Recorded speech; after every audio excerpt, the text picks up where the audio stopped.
क्या कर रहे थे?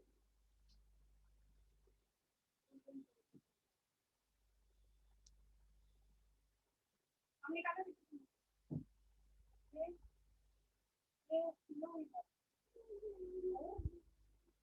खाना है, खाओ, नहीं मैं खा लूंगी। समझी? मोटाई चढ़ता है तुम लोग को आगे नहीं, भूख से हमारा पेट दर्द होने लगा। इन लोग को मिर्गी चढ़ रहा है खाने। खाओ खाओ खाओ खाओ, आगे करके मिलता है ना तो इकोनॉमी है।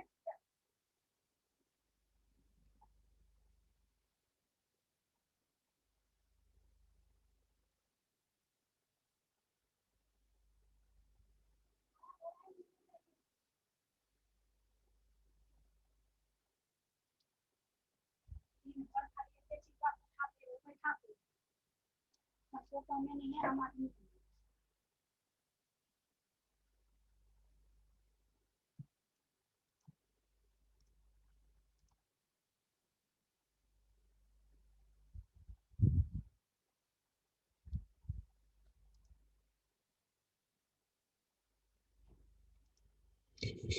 आज मैन्युफैक्चरिंग प्रोसेस में हम लोग यूनिट 2 कवर कर रहे हैं। उसमें plastic deformation and yield criteria क्या क्या है उसके बारे में डिस्कस करेंगे।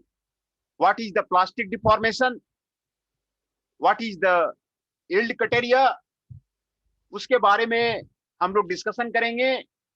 और उसमें प्लास्टिक डिफॉर्मेशन और यील्ड क्राइटेरिया में जो महत्वपूर्ण चीजें हैं वो है आपका हुक्स लॉ। हुक्स लॉ का गवर्निंग है। प्लास्टिक डिफॉर्मेशन आपका कब होता है उसके बारे में हम लोग स्टडी करेंगे। और टेरेस्का जो मैक्सिमम शियर स्ट्रेस क्राइटेरियन क्या है उसके बारे में हम लोग स्टडी करेंगे। और उसके बाद von Mises maximum distortion energy criteria क्या है उसके बारे में आपको स्टडी करेंगे, जो वॉन मैसेस ने आपको प्रपोज किया है। वॉन मैसेस क्राइटेरियन के बारे में डिस्कस करेंगे। Relationship between the tensile and the shear stress is the very important. और ये जो रिलेशनशिप है आपको टेंसाइल और शियर यील्ड स्ट्रेस का मोर सर्कल से आपको दिखाया जाता है।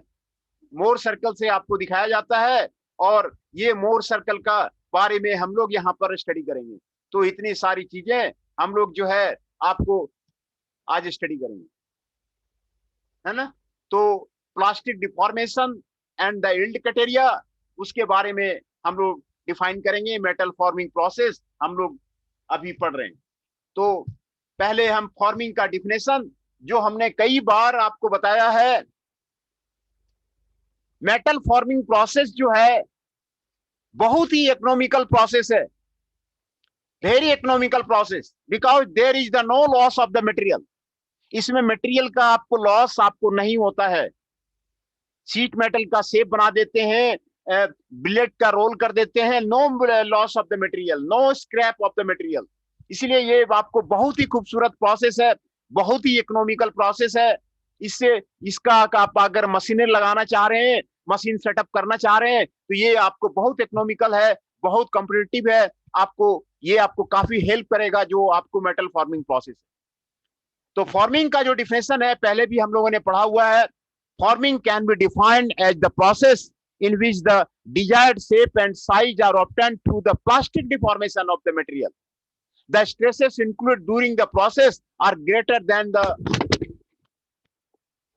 yield strength of loading applied, may be the tensile, compressive, bending, shearing or combination of the above. ये आपका फॉर्मिंग का आपको डिफिनेशन है ना। तो फॉर्मिंग में क्या करते हैं, डिजायर्ड शेप और साइज को गेन करते हैं। किसी भी आइटम का, प्रोडक्ट का डिजायर शेप और साइज क्या है उसको आपको गेन होता है। और प्लास्टिक डिफॉर्मेशन होता है। प्लास्टिक डिफॉर्मेशन होता है, ये हर एक केस में आपको प्लास्टिक डिफॉर्मेशन होता है। और उसमें जो yield strength of the load है, देखिए जो आपको टेंसाइल फोर्स से आप अप्लाई कर सकते हैं, कॉम्प्रेसिव फोर्स से अप्लाई कर सकते हैं, बेंडिंग फोर्स से अप्लाई कर सकते हैं, सीरिंग फोर्स से अप्लाई कर सकते हैं, and combination of the above. ये 5 तरह के फोर्सेस आप जो है फॉर्मिंग प्रोसेस के लिए, प्लास्टिक डिफॉर्मेशन के लिए अप्लाई कर सकते हैं, है ना। फॉर्मिंग प्रोसेस में 5 तरह के जो फोर्सेस हैं, tensile force, compressive force, bending force, shearing force और कॉम्बिनेशन ऑफ द एबव। ये पांचों तरह के जो आपके फोर्सेस हैं वो आप अप्लाई कर सकते हैं फॉर्मिंग प्रोसेस में, और मेटल का जो शेप एंड साइज है वो आप गेन कर सकते हैं फॉर्मिंग प्रोसेस में। तो ये आपका फॉर्मिंग प्रोसेस था। Next we will go the definition of the elastic deformation. Elastic deformation का जो बिहेवियर है वो आप स्ट्रेंथ ऑफ मटेरियल में आप लोगों ने पढ़ा होगा। स्ट्रेंथ ऑफ मटेरियल में जो मेटल की प्रॉपर्टी निकालते हैं, ग्राफ आपने बनाया होगा यूटीएम टेंसाइल मशीन पे। यूटीएम टेंसाइल मशीन पे आपने काम किया होगा, प्रैक्टिकली काम किया होगा, और उसको ब्रेक किया होगा आपने, स्पेसिमेन को ब्रेक किया होगा, और तब पाया होगा आपने ये हुक्स लॉ का जो आपका ग्राफ है, ग्राफ आपने बनाया होगा, हुक्स लॉ का आपने ग्राफ बनाया होगा आपको स्ट्रेंथ ऑफ मटेरियल में, है ना। तो उसमें आपको वहां पर आपको जो है ग्राफ बना करके आपको वहां से पता चलता है कि इलास्टिक डिफॉर्मेशन क्या है और प्लास्टिक डिफॉर्मेशन क्या है। प्लास्टिक डिफॉर्मेशन देखिए, आपको क्लियर कट आइडिया है, ये 0.4 टीएम पे होता है। टीएम मतलब melting point of the metal. 0.4 melting point of the metal होता है, तो आपको परमानेंटली डिफॉर्मेशन होता है, और वो आपको प्लास्टिक डिफॉर्मेशन कहलाता है। It is the permanent deformation which present if after the removal of the external load in crystalline metal at temperature. ये आपको परमानेंट डिफॉर्मेशन है।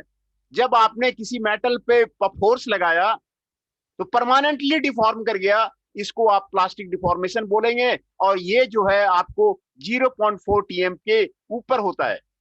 TM is the melting point of the metal. The permanent deformation is called the plastic deformation. Permanent deformation आपको जो है plastic deformation कहता है ना।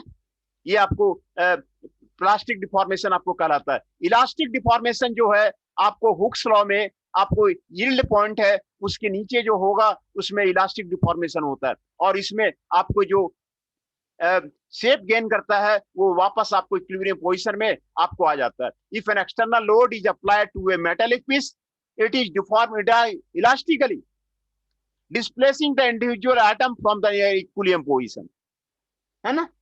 Equilibrium position से फिर वो बैक अपना जो है पोजीशन में आ जाता है, उसको इलास्टिक डिफॉर्मेशन बोलते हैं, है ना। इसको इलास्टिक डिफॉर्मेशन बोलते हैं। Tensile stresses develop try to increase the inter atomic spacing.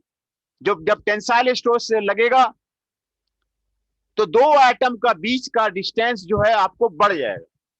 Tensile testing आपने किया होगा मटेरियल साइंस, आपको स्ट्रेंथ मटेरियल लैब में आपने टेंसाइल टेस्टिंग की होगी। टेंसाइल टेस्टिंग में क्या होता है, एटॉमिक स्पेसिंग आपको बढ़ जाता है। कंप्रेसिव स्ट्रेस जब लगाते हैं ना तो एटॉमिक डिस्टेंस आपको घट जाता है। तो ये आपको जो आपको बिहेवियर है, आपको इलास्टिक बिहेवियर है, ये आपको हुक्स लॉ से आपको गवर्न होता है। ये आपको ये हुक्स लॉ से आपको गवर्न होता है। ये आपको प्रोफेसर हुक्स ने ये आपको दिया हुआ था एक्सपेरिमेंटल रिजल्ट से। आपको जो है ये आपको इलास्टिक डिफॉर्मेशन और प्लास्टिक डिफॉर्मेशन के बारे में आपको बताया हुआ है। This is the definition of the elastic deformation and the plastic deformation. Elastic deformation का, plastic deformation का क्राइटेरियन हुक्स लॉ से, प्रोफेसर हुक्स लॉ ने दिया है, उसी से आपको क्लियर होता है। दूसरा plastic deformation and the yield criteria. What is the Hooke's law में क्या है? अच्छा, हुक्स लॉ में स्ट्रेस स्ट्रेन का ग्राफ तो बनाए होंगे ना आप लोग। सर ऐसे मत भागा करो सर। हाँ हाँ, बताइए बताइए नितेश जी। ये इलास्टिक डिफॉर्मेशन में जो है हुक्स लॉ, हाँ हाँ, वो हुक्स लॉ जो है इलास्टिक डिफॉर्मेशन का क्या है, ये लॉ कहता क्या है? नहीं आपने, मैं जो सवाल कर रहा हूँ आप कहाँ वो जवाब दे रहे हैं। मैं कह रहा हूँ स्ट्रेंथ ऑफ मटेरियल लैब में जो यूटीएम मशीन है अल्टीमेट टेंसाइल स्ट्रेन हमने नहीं करा, उसपे हमने काम नहीं किया? करा, बिल्कुल भी नहीं करा। नहीं किया तो कहाँ से आपको आइडिया लगेगा? तो फिर छोड़ दीजिए पढ़ाना सर। नहीं नहीं नहीं, सुनिए, पहले सुनिए, आपने थ्योरी भी पढ़ा है कि नहीं पढ़ा है? जो चीजें पढ़ी है वो आपसे पूछेंगे क्यों, वो तो समझ में आ ही जाएगा ना। जो नहीं अच्छा, समझ में आ रहा है वही पूछ रहा हूँ। आपने स्ट्रेस हुक्स स्ट्रेन, लॉ क्या कहती है इलास्टिक डिफॉर्मेशन का, वो आप थ्योरी बता दो बस। नहीं आपने स्ट्रेस स्ट्रेन डायग्राम बनाया है किसी हाँ मटेरियल का? बिल्कुल बनाया है। कौन सा मटेरियल का बनाया हुआ है? उतना भी मतलब हर एक मटेरियल का तो नहीं बनाया, बस थोड़ा सा बताया था, ब्रीफिंग दी थी सर ने, बस हो गया। माइल्ड स्टील का बनाए हुए हैं? नहीं तो तो नहीं, अच्छा, माइल्ड स्टील का सबसे पहला बहुत इंपॉर्टेंट है सभी। सर, आप बता दो ना sir.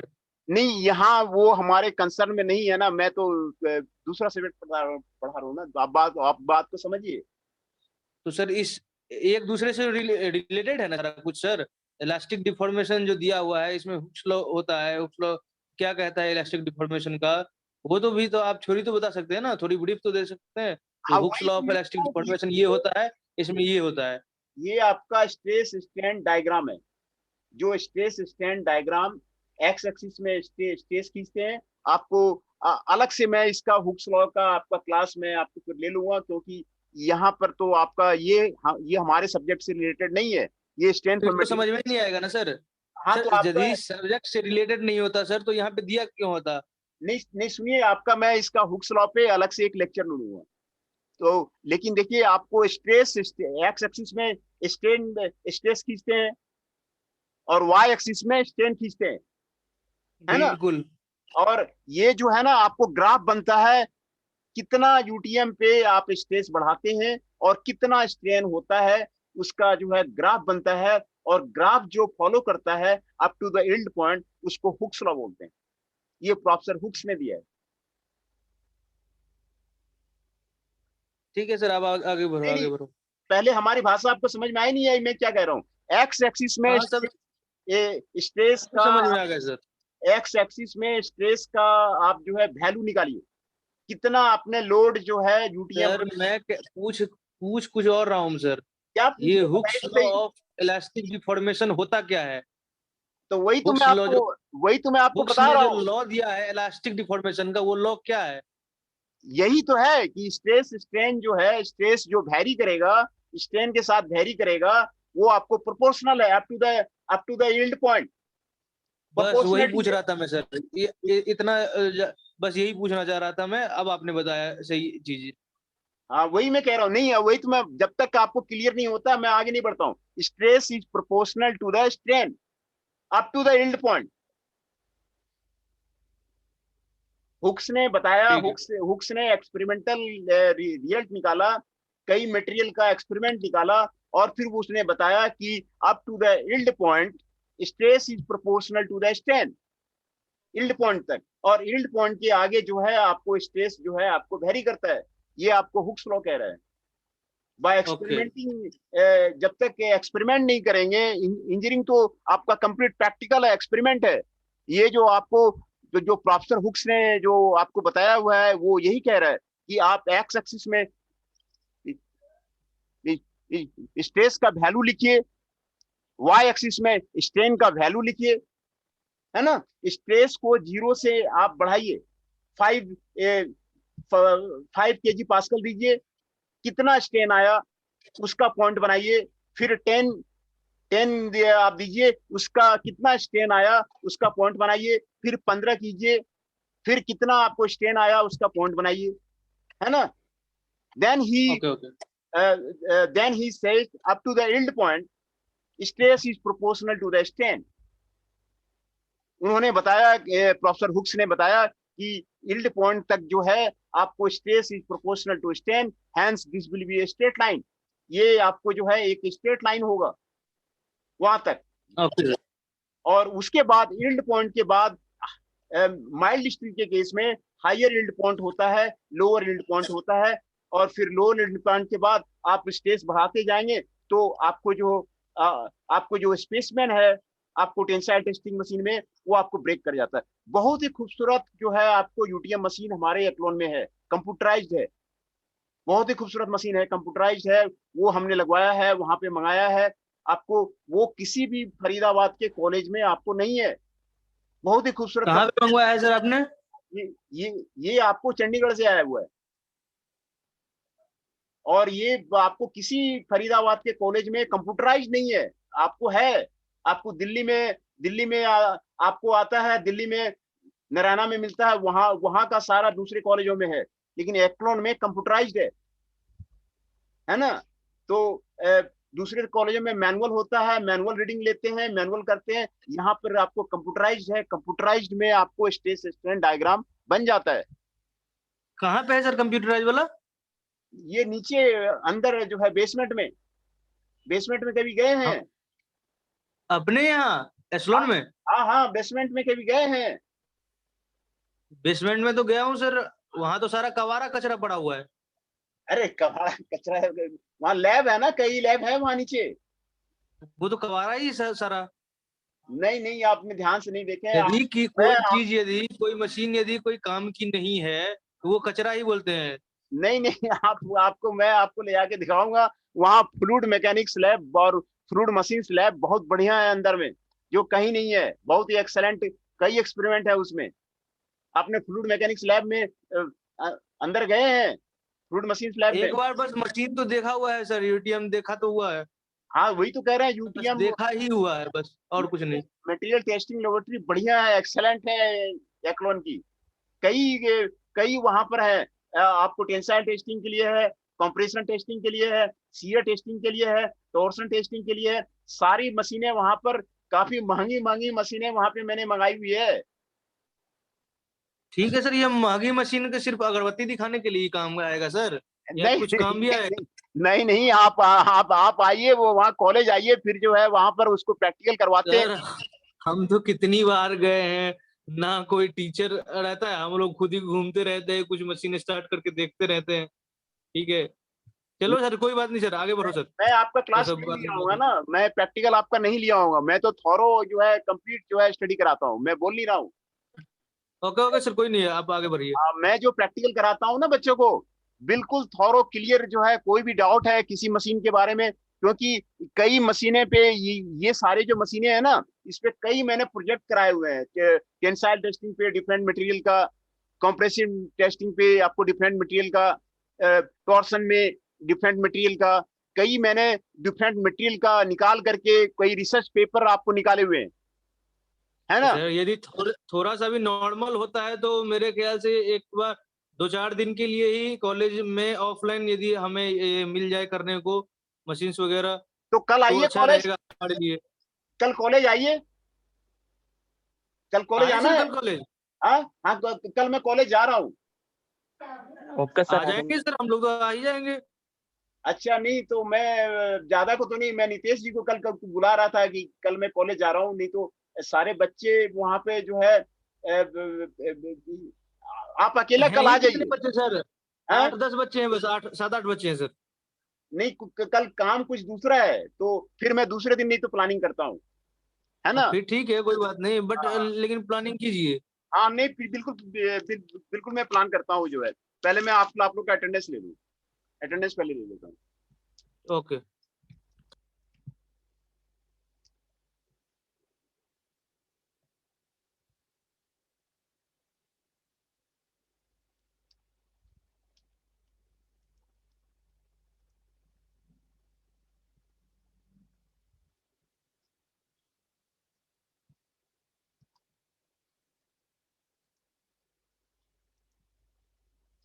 Aman Kushwaha roll number 5 is present. Aman Singh ji roll number 6 is present. Ashutosh Singh ji 12 is present. Chanchal Kaushik ji 13 is present. Mohit Adana ji 21 is present. Nitesh Mishra ji 23 is present. Nitish Sharma ji 24 is present. Shubham Kumar Rana ji 31 is present. Kunal Sakia ji 18 present. फिर से मैं आपको रोल नंबर बता देता हूं। Kunal Sakia ji 18 is present. Shubham Kumar Rana ji is present, Nitish Sharma ji is present, Nitish Mishra ji is present, Mohit Adhana ji is present, Chanchal Kaushik ji is present, Ashutosh Singh ji is present, Aman Singh ji is present, Aman Kushwaha ji is present, है ना। तो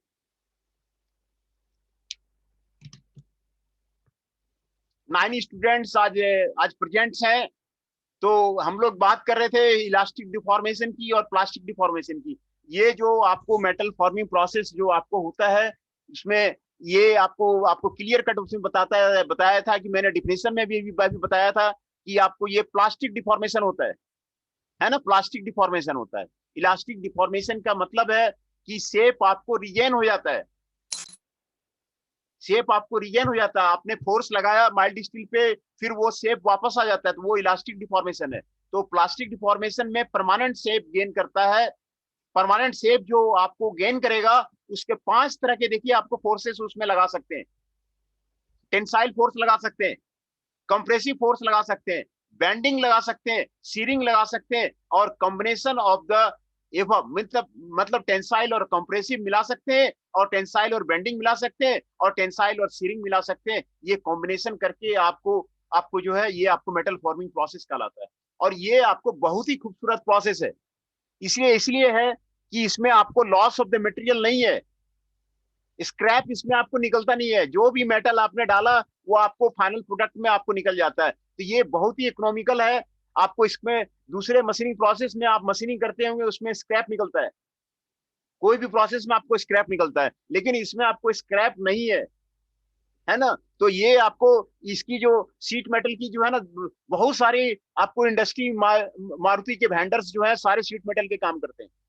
शीट मेटल की बहुत सारी इंडस्ट्रियां हैं जो आपको काम करती है, और ये आपको बहुत ही खूबसूरत प्रोसेस है आपको मेटल फॉर्मिंग प्रोसेस, जो हम लोग कंटिन्यू कर रहे हैं। तो इसमें हम बात कर रहे थे, आगे बढ़े नितेश जी। हाँ नितेश जी, आगे बढ़े। इलास्टिक डिफॉर्मेशन, प्लास्टिक डिफॉर्मेशन आपको क्लियर है या नहीं है?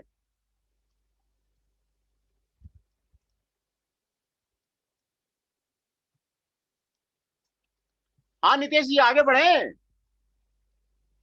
बोल ही नहीं रहे अब जो है। तो इलास्टिक डिफॉर्मेशन देखिए हुक्स लॉ से आपको क्लियर होता है, what is the elastic deformation, what is the plastic deformation, जो आपको प्रोफेसर हुक्स ने आपको दिया हुआ है कि कहां से कहां तक आपको इलास्टिक डिफॉर्मेशन है, कहां से कहां तक आपको प्लास्टिक लिमिट है, और ये इलास्टिक लिमिट क्या है, अपर यील्ड पॉइंट क्या है, लोअर यील्ड पॉइंट क्या है, ब्रेकिंग पॉइंट आपको क्या है। जब तक आप इसको एक्सपेरिमेंटल नहीं करेंगे, मैं तो आपको थ्योरी बता रहा हूं, ये आप वहां पर ब्रेकेज करके आप जो है आपको टेंसाइल यूटीएम मशीन पे नहीं देखेंगे, कंप्रेशन मशीन पे नहीं देखेंगे, तब तक आपको क्लियर नहीं होगा। तो ये आपको इलास्टिक और प्लास्टिक डिफॉर्मेशन है ना। और तो ये आपको इलास्टिक डिफॉर्मेशन है और ये आपको प्लास्टिक डिफॉर्मेशन है ना। तो इसका लैब में जाना आपको जरूरी है। और देखिए ये आपको plastic deformation takes place when applied stress level is exceed, जो अप्लाइड स्ट्रेस लेवल को एक्सीड करते हैं तो वो प्लास्टिक डिफॉर्मेशन होता है। मैं ज्यादा आज खींचूंगा नहीं, मैं आपको एक ही इक्वेशन में आपको बताता हूं, टेरेस्का मैक्सिमम शियर स्ट्रेस क्राइटेरियन, ये प्रोफेसर टेरेस्का ने दिया हुआ है।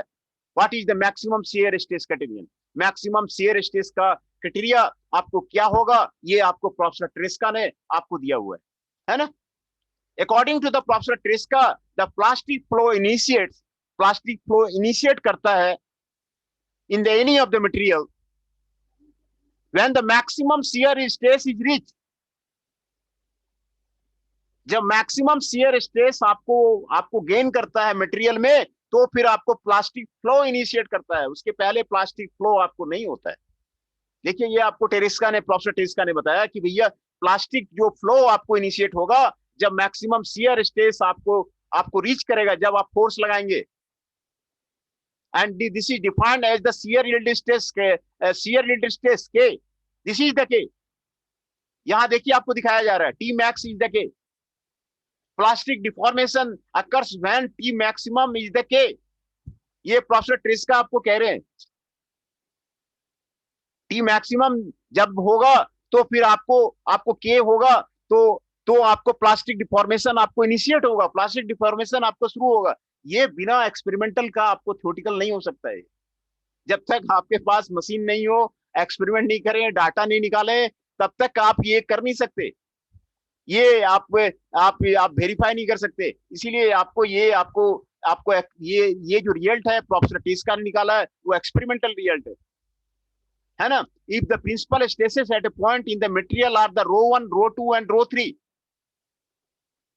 किसी पॉइंट पे rho 1 rho 2 rho 3, rho 1 is the in the X direction, rho 2 in the Y direction and rho 3 in the Z direction. कह रहा है अगर किसी प्रिंसिपल स्ट्रेस पॉइंट पे कि मटेरियल का अगर ये stresses rho 1 and rho 2 and rho 3 है, और रो 1 आपको रो 2 से ज्यादा है, रो 2 आपको रो 3 से ज्यादा है, then the maximum shear stress जो आपको दिया जाएगा, ये आपको T max is half rho 1 minus rho 3, है ना।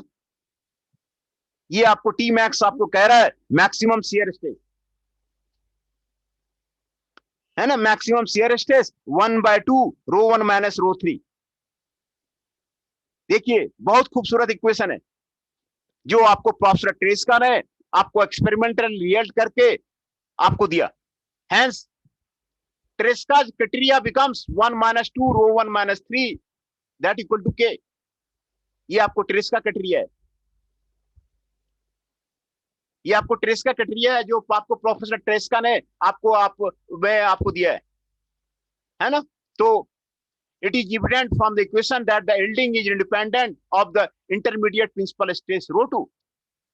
टिस्का क्या कह रहा है कि principal shear stress intermediate shear stress से आपको रो 2 से आपको इंडिपेंडेंट है, रो 2 से आपका जो है आपको इंडिपेंडेंट है। बहुत खूबसूरत आपको एक्सपेरिमेंटल रिजल्ट आपको प्रोफेसर टिस्का आपको बता रहा है, बहुत खूबसूरत रिजल्ट बता रहा है। किसी भी मटेरियल में अगर रो 1 रो 2 रो 3 लेंगे तो आपको मैक्सिमम शियर स्ट्रेस आपको ये होगा, और जो आपको प्लास्टिक फ्लो आपको इनिशिएट होगा वो आपको जब आपको मैक्सिमम शियर स्ट्रेस आपका लिमिटिंग वैल्यू आपको पहुंचेगा तो आपको वहां पर ही आपको होगा ये Tresca's maximum shear stress criterion. If any doubt then you can ask me, ये आपको Tresca maximum shear stress criterion है जो कि ये आपको स्ट्रेंथ ऑफ मटेरियल से जुड़ा हुआ है, नो कि आपको मैन्युफैक्चरिंग प्रोसेस से आपको जुड़ा हुआ है। ये जो आपको ये स्ट्रेस स्ट्रेन जो आप वहां पढ़े होंगे स्ट्रेंथ ऑफ मटेरियल में, वहां से ये आपको रिलेटेड है, मैन्युफैक्चरिंग प्रोसेस से आपको कोई रिलेटेड नहीं है। आपको ये जो आपको यहाँ आज जो टॉपिक चल रहा है ये आपको बिल्कुल आपको स्ट्रेंथ ऑफ मटेरियल से आपको रिलेटेड है ना। तो प्लास्टिक डिफॉर्मेशन आपको ये रहा, this is the plastic deformation. If the plastic deformation is which present even after the removal of the external load in crystalline material at the temperature level greater than 0 to 3 m, the permanent deformation is called plastic deformation। देखिए कि पूरा definition को आप ठीक से करिए। अगर crystalline matter temperature 0.4 tm से ज्यादा होगा, है ना, 0.4 tm से ज्यादा होगा, then the after the removal of the external load, जब एक्सटर्नल लोड को हटा देते हैं, जो आपने लोड लगाया हुआ है उस लोड को हटा देते हैं, तो जो परमानेंट डिफॉर्मेशन होता है वो आपको प्लास्टिक डिफॉर्मेशन कहलाता है। जो आपको परमानेंट डिफॉर्मेशन होता है उसको आपको जो प्लास्टिक डिफॉर्मेशन आपको कहलाता है ना। ये आपको प्लास्टिक डिफॉर्मेशन का आपको जो है आपको डिफिनेशन है। It is the function of the stress temperature rate of the straining and the stress may be the tensile compressive और द शियर स्ट्रेस। स्ट्रेस आपको टेंसाइल हो सकता है, कंप्रेसिव हो सकता है और शियर हो सकता है। और जो इसका जो है स्ट्रेस टेम्परेचर रेट का आपको स्ट्रेनिंग का आपको रिलेशनशिप है। The deformation takes place by the process of the slip. The deformation takes place by the process of the slip and tuning। Slip process आपको ट्यूनिंग प्रोसेस से plastic deformation होता है। जो मटेरियल में आपको स्लिप आता है वो आपको शियर स्ट्रेस से आएगा, ट्यूनिंग से आएगा, है ना। ये आपको यहाँ पे लिखा हुआ है, देखिए, in the forming process like the rolling and forging, वहां पे आपको स्लिप होगा, ट्यूनिंग होगा। ये आपको प्रिंसिपल बता रहा है कि रोलिंग प्रोसेस में फोर्जिंग प्रोसेस में आपको स्लिप होगा, ट्विनिंग होगा। ये आपको प्लास्टिक डिफॉर्मेशन का आपको जो है आपको डिफिनेशन आपको क्लियर किया जा रहा है ना। तो ये आपको हुक्स लॉ जैसे मैं आपको बता रहा हूं, जब तक कि आप ग्राफ नहीं बनाएंगे स्ट्रेस वर्सेस स्ट्रेन, हमने कई डिफरेंट मटेरियल का करवाया हुआ है और जो है कई रिसर्च पेपर इस पे आपको निकाले हुए हैं, एल्युमिनियम पे, ब्रांज पे, ब्रास पे, स्टील पे, कई स्ट्रेस स्ट्रेन सबका अलग होता है। Stress strain curve which the different for the different material, तो उसमें आप अच्छा प्रोजेक्ट बना सकते हैं। आप जो है इसमें आप मशीन भी हमारे यहाँ पड़ी हुई है, मशीन पे आप डिफरेंट मटेरियल ला करके आप जो है एक अच्छा प्रोजेक्ट बना सकते हैं और रिसर्च पेपर आप निकाल सकते हैं। मशीन वहां पे पड़ी हुई है, कंप्यूटराइज मशीन है। आपको जो ग्राफ होगा, आप नए जो आपके मटेरियल्स हैं, नए नए आपके जो मटेरियल है, कंपोजिट मटेरियल आप बना सकते हैं। कंपोजिट मटेरियल बना करके जिसका अभी वर्ल्ड में अभी पब्लिकेशंस नहीं है, आप कंपोजिट मटेरियल बना लीजिए और उसका जो है आप स्ट्रेस स्ट्रेन आप बनाइए, हुक्स लॉ वेरीफाई कीजिए, आपका बहुत ही अच्छा रिसर्च पेपर एक अच्छा जर्नल में निकल जाएगा। क्योंकि कंपोजिट मटेरियल पे है ही नहीं, स्ट्रेस स्ट्रेन का टेस्ट किसी ने किया ही नहीं है। नए नए कंपोजिट मटेरियल आ रहे हैं, उसपे आपको किसी ने आपको जो है किया ही नहीं है। मशीन पड़ी हुई है, आप जो है कई जो है आपको नई सड़क के पास में आपको कई मटेरियल की जो है दुकान है दिल्ली में, वहां से मटेरियल ले आइए और वहां से मटेरियल ला करके उसमें एक स्टूडेंट था हमारा एमटेक का, वो वहां पर कर रहा था, जो है वहां पे रिसर्च कर रहा था वो, कि मशीन पड़ी हुई है, मटेरियल को चेंज कीजिए, हुक्स लॉ को वेरीफाई कीजिए, आइदर द हुक्स का जो इक्वेशन दिया है वो सही दिया है या गलत दिया है, आप इसको वेरीफाई कीजिए। Either the Hooke's law is this correct और रॉन्ग, जो आपको कह रहा है कि stress is proportional up to the yield point, ये आपको सही है या गलत है, ये आप उसको वेरीफाई कीजिए। आप मटेरियल निकालिए और फिर उसको आपका रिसर्च आपको बिल्कुल क्लियर हो जाएगा कि जो है आपको इलास्टिक डिफॉर्मेशन क्या होता है, प्लास्टिक डिफॉर्मेशन क्या होता है, ये आपको बिल्कुल क्लियर हो जाएगा। What is the elastic deformation, what is the plastic deformation. तो ये मैं आपको आज ये आपको डिफिनेशन में आपको बता रहा था, और यही 3 टॉपिक मैं आपको आज क्लियर करूंगा, ज्यादा नहीं लिखूंगा। इलास्टिक डिफॉर्मेशन को समझिए पहले, हुक्स लॉ को पहले समझिए, आप स्ट्रेंथ ऑफ मटेरियल का आप बुक निकालिए, नहीं तो मैं हुक्स लॉ का अलग से एक लेक्चर लूंगा, क्योंकि this is related with this subject. I will take the lecture with the Hooke's law, क्योंकि आपको हुक्स लॉ बहुत ही आपको इंपॉर्टेंट है इंडस्ट्री के लिए। ये आपको कंप्लीट आपको मेटल फॉर्मिंग प्रोसेस आपको हुक्स लॉ पे बेस्ड है। बहुत ही खूबसूरत इक्वेशन है ये, बहुत ही खूबसूरत प्रिंसिपल है हुक्स लॉ का। सारे मेटल फॉर्मिंग प्रोसेस आपको हुक्स लॉ पे बेस्ड है। जितने भी आपके इक्विपमेंट के आपको वेरी है, ये आपको उस पर बेस्ड है ना। ये आपको प्लास्टिक डिफॉर्मेशन है, प्लास्टिक डिफॉर्मेशन का आप जो है यहां पर आप क्लियर कीजिए।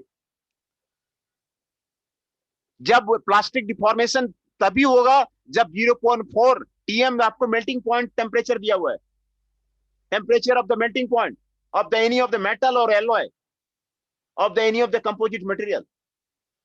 तो आप पहले प्लास्टिक डिफॉर्मेशन, इलास्टिक डिफॉर्मेशन को आप एक्सपेरिमेंटली वेरीफाई कीजिए, हाउ टू कैप्चर देम, है ना। It is the function of the stress temperature rate of the staining, है ना, rate of the staining and the stress में भी टेंसाइल, कंप्रेसिव और द शियर। आपको मैंने बताया कि ये फोर्स आपको 5 तरह का फोर्सेस उसमें आप लगा सकते हैं, आप वेरी कर सकते हैं। टेंसाइल लगा सकते हैं, टेंसाइल और कंप्रेसिव दोनों मिला सकते हैं, बेंडिंग भी मिला सकते हैं, सीरिंग भी मिला सकते हैं, और कॉम्बिनेशन ऑफ द और ये चारों को मिला करके आप जो है उसमें फोर्स लगा सकते हैं, है ना। तो ये जो है आपको इलास्टिक डिफॉर्मेशन और प्लास्टिक डिफॉर्मेशन के बारे में, उसके बारे में हम लोगों ने पढ़ा। दूसरा, टेरेस्का मैक्सिमम शियर स्ट्रेस क्राइटेरियन, ये बहुत ही खूबसूरत है, जो कह रहा है कि रो2 से आपको इंडिपेंडेंट है, इंडिपेंडेंट ऑफ द रो2। बहुत ही खूबसूरत इक्वेशन है ये, जो आपको इक्वेशन दिया है। देखिए टी मैक्स जो आपको दिया है 1/2 rho minus rho, T max equal to K. इसको भाई इसको वेरीफाई कीजिए, एक्सपेरिमेंटली वेरीफाई कीजिए कि whether the Tresca equation is the right और द रॉन्ग। टेरेस्का जो आपको प्लास्टिक फ्लो का जो इक्वेशन दे रहा है, मैक्सिमम शियर स्ट्रेस का जो आपको रिलेशन दे रहा है, वो आपको सही है या गलत है। We can verify here in the laboratory. Laboratory में हमारे सारे सामान पड़े हुए हैं, आप वहां पर आप जो है वेरीफाई कर सकते हैं।